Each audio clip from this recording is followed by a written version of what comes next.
एहतजाज आहिनि उन्हनि ताईं नौकरियूं न पहुतियूं आहिनि त इहो समर भला आवाम ताईं केसि ताईं पहुचे?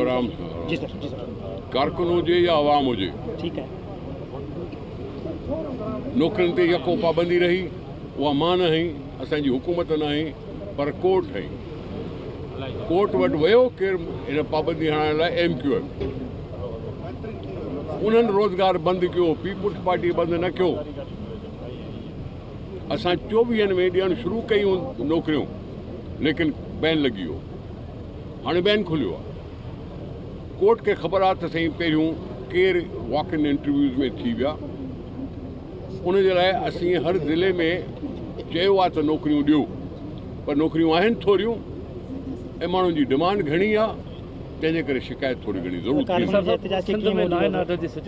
जेके सर हिकिड़ी पख्तून नियाणी अगवा थिए थी उहो बाज़ारि थी वञे। सालनि खां प्रिया कुमारी जहिड़ियूं सिंध जूं केतिरियूं नियाणियूं अगवा थियल आहिनि, उन्हनि जो को बि अॼु थी सघे थो प्रिया कुमारी सिंध में न हुजे, कंहिं ॿिए सूबे में हुजे।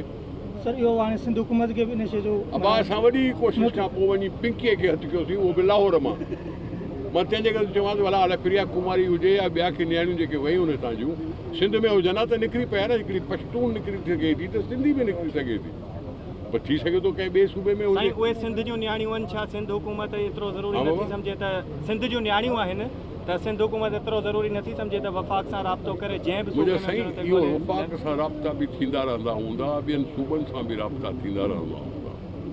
ईअं न आहे त को सिंध हुकूमत उन सां रुजू न कयो हूंदो, अञा ताईं बाज़ियाबी न थी आहे। न सर, पिंकी लाहौर मां जॾहिं गिरफ़्तार थी सघे थी त प्रिया कुमारी जेकॾहिं ॿियनि सूबनि मां आहे त उहा थियणु खपे। तूं ॿुधाइण किथे आहे त हलूं। सर पिंकी त कंहिं ॿुधायो? तव्हां पाण चयो न हींअर त हिकिड़ा हिकु दुका वाक़िया थिया आहिनि। इस्टेब्लिशमेंट जी ॻाल्हि तो कई त तूं इस्टेब्लिशमेंट खे छा थो सम्झे? इस्टेब्लिशमेंट जेको तव्हां सियासतदान सम्झो था उहो असीं सम्झूं था, सभु सम्झूं था, पर मसइलो इहो आहे जवाबु अॼु हिते बीही तूं अफ़वाज पाकिस्तान जी तारीफ़ छो कई? अॼु तूं मार्क हक़ ते के छो कटिया?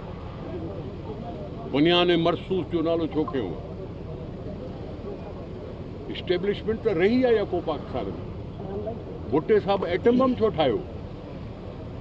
बेनी साहब मिसाइल छो आंदा? कंहिंखे सपोर्ट करण जे लाइ?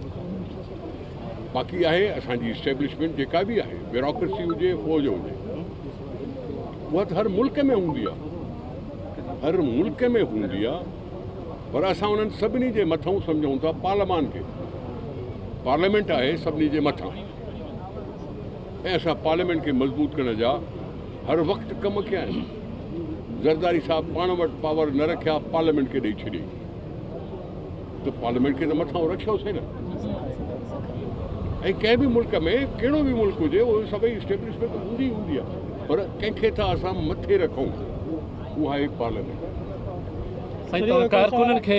कहते हैं कि कराची को वफाक के हवाले किया जा रहा है और सिंध को 4 हिस्सों में तकसीम किया जा रहा है, उसके हवाले से आप क्या कहेंगे?